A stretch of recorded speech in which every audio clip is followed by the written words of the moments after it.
This season had high hopes for a deep finals push, with some new forward line additions and some key names back from long-term injuries. But after last Saturday's dreadful loss to the Sydney Swans, I have come to the conclusion that Port's season and finals hopes are officially over. We had already been making things hard on ourselves with our rocky start to the season, but I still had hope that we could make a finals push towards the back end of the season. But after what I had just watched against Sydney last weekend, all hope for this season is lost. So how did we get here? How did Port Adelaide go from a hopeful premiership contender to a club on the verge of yet another wasted season? Coming into the 2025 season, things were looking good for Port fans. Coming off a 2024 season where they had made it all the way to a prelim final, in a season where they weren't really expected to go on a deep finals push. Not only did they make it all the way to a prelim final, but to make it to that prelim final, they had to go through one of the toughest up-and-coming teams in the whole competition in the Hawks. Not only was this game an absolute thriller and arguably one of the best games of the year, but it also sparked one of the best rivalries of the modern AFL era, with Hawthorn star Jack Ginnivan commenting on a social media post before the game, "See you in 14 days," replying to a Sydney Swans Instagram post. Then came the game itself, which ended up being one of the best games of the year. The atmosphere was electric, with one of the biggest crowds in Adelaide Oval history screaming from the stands. But it wasn't just the fans making noise. The players were fired up too, voicing their frustrations to the umpires and clashing with their opponents throughout the match. But in the end, Port came out firing on all cylinders,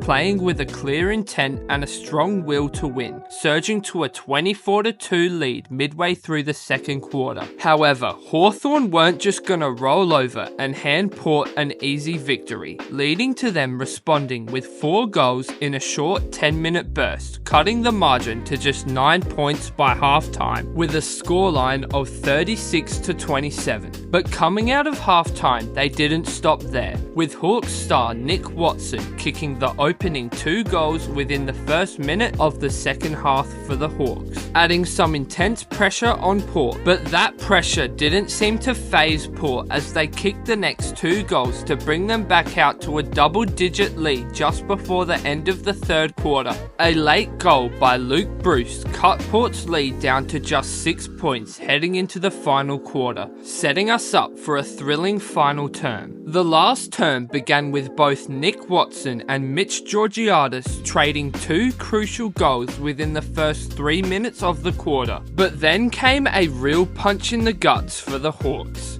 with both Jace Burgoyne and Jason Horne-Francis kicking goals from ground ball crumbs to extend Port's lead back out to 12 points with 15 minutes remaining. But the Hawks weren't done there, with their stars in James Sicily and Jack Ginnivan producing 2 quick unanswered goals within 5 minutes to bring them within 5 points with 10 minutes left in the game. But a couple minutes later, Mitch Georgiadis was able to kick a quick goal and send Port's lead back out to 11 with 8 minutes to go. Hawthorn were able to kick 1 more goal to make things competitive towards the end. But with a couple key missed kicks at goal being thumped into the goalposts, Port were able to make it through to the prelim final with a final scoreline of 72-75, meaning they would head over to the SCG the week after to face the Sydney Swans in a prelim final. But this is where everything collapsed. From the start of the game, it had looked like Port had exhausted all of their energy on that Hawthorn game and had nothing left for this prelim final. The effort level was shocking,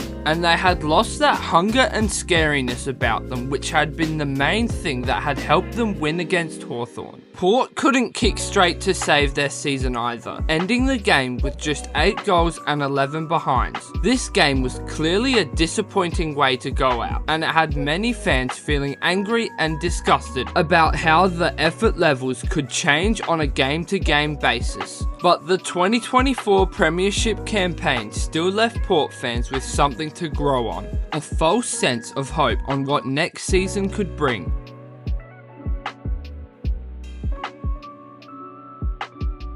Despite a successful 2024 season, there was still a stale feeling inside the club, with fans asking questions like, is Ken still the right guy for the job? Is Connor Rozee the right guy for the captain position? To make things worse, there were strong rumours that Port's All-Australian defender Dan Houston was eyeing a return to Victoria to play for the Pies. As the off-season continued, these rumours became stronger and stronger, until Dan publicly came out and stated that his intentions were to go back home to Victoria for the 2025 season. So now all Port fans could do was sit and wait for a deal to go down, until on the 14th of October 2024 it became official, when Dan Houston was officially shipped off to the Collingwood Football Club in a 3-team deal involving Port Adelaide, the Gold Coast Suns and the Collingwood Magpies, with the deal including Dan Houston going over to Collingwood, former Pies forward Joe Richards going to Port Adelaide, former Suns forward Jack Lukosius and veteran defender Rory Atkins also going over to Port, and Gold Coast receiving John Noble and 2 2025 first round picks from Collingwood and Port Adelaide. Many Port fans felt like they didn't receive enough back from the departure of Dan Houston, with Rory Atkins not being anywhere close to the same level of a footballer as Dan Houston. Many fans felt like there would be a massive hole in Port's backline to begin the 2025 season. With the additions of Joe Richards and Jack Lukosius, many critics, fans and media personnel believed that Port was overstocking on forwards and was way too thin on defenders. With Dan's departure, Port's already young backline lost another experienced veteran who was holding that group together, leaving many people, including myself, wondering who was going to lead that group once the season began.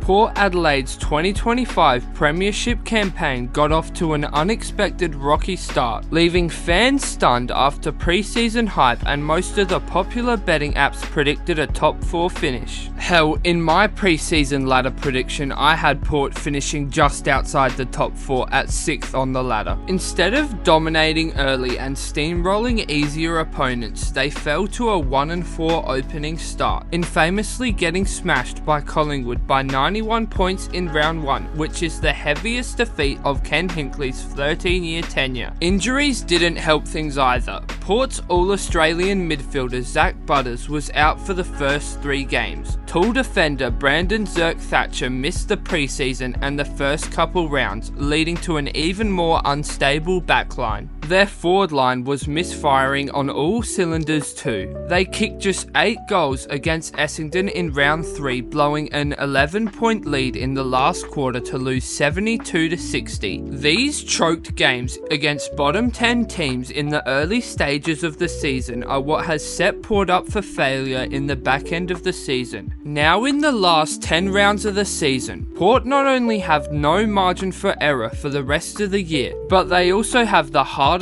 draw left in the AFL, with them facing teams like Brisbane in round 17, the Hawks in round 19, the Showdown in round 20, Geelong in round 21, and the Suns in round 24 to cap off the season. And while the on-field problems are bad enough, the uncertainties off the footy field have made things even worse. With growing external pressure from fans and the media surrounding the future of the head coaching position, the club decided to make a move and announced a mid-season succession plan that would see long-time assistant coach and midfield coach Josh Carr take over the senior coaching role at the beginning of the 2026 season. In doing this, it casted a shadow over Ken Hinkley's authority for the rest of the year. This unusual move had sparked questions among fans and the media, with people asking questions such as, was it a respectful handover or a sign that the club had lost faith in Ken Hinkley? Will the players even want to put effort in for a coach who they already know won't be with them next year? Not only are there questions being asked, but Hinkley's body language in the box and mixed messages in press conferences have only fueled speculation about whether he'll even make it to the end of the year. By round 15, Port sit well outside the top 8, constantly hovering between the 10th to 15th spot on the ladder. Plagued by poor forward line and backline depth, defensive breakdowns, and a worrying lack of composure in close games, their hopes of playing finals have been lost. In short, a disappointing mix of injuries, structural flaws, a coach that already knows he won't be coaching next year, and a brutal opening start to the season wiped away their early season momentum. So what do you think? Do Port still have a chance to make finals? Should Josh Carr take over now or next season? Let me know in the comments below. Don't forget to like and subscribe for more AFL content. Thanks for watching and goodbye.